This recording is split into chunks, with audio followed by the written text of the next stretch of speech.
វាយើងមើលវងប្រៃបងប្អូនមានកូនទូចរបស់វានោះវានៅថែកូនវានេះវានៅកណ្ដាលផ្លូវបាទ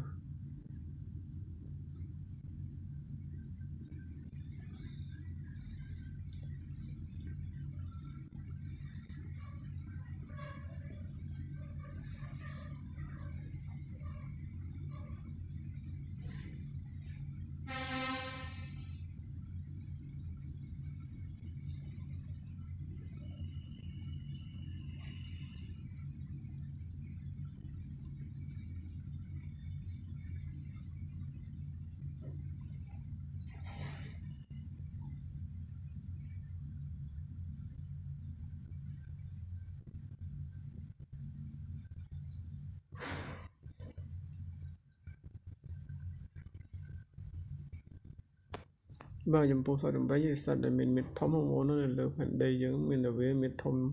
ជាងសត្វដទៃដោយសារមេធំរបស់វាចំណីវារកពេញមួយថ្ងៃបងប្អូនវារកស៊ីចំណី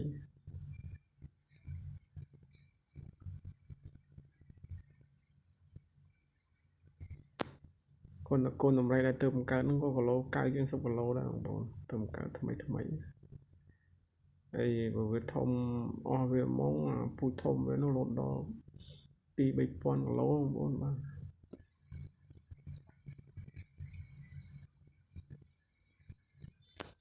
ដំរីសត្វវាអាយុវែងបងប្អូនវាអាយុដល់60ឆ្នាំមកអាយុវាបាទវែងចង់ប្រហែលដូចតែមនុស្សយើងដែរ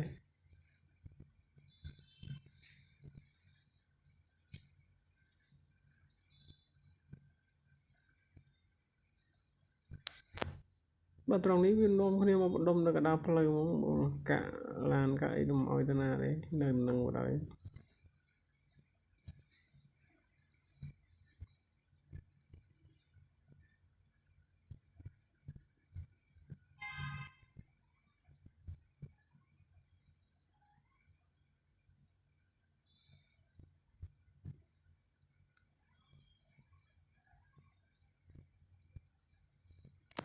នេះចំវងរបស់វាបងប្អូនមានកូនកូនទូចកូនអីផងវានៅការពារកូនវាដែរ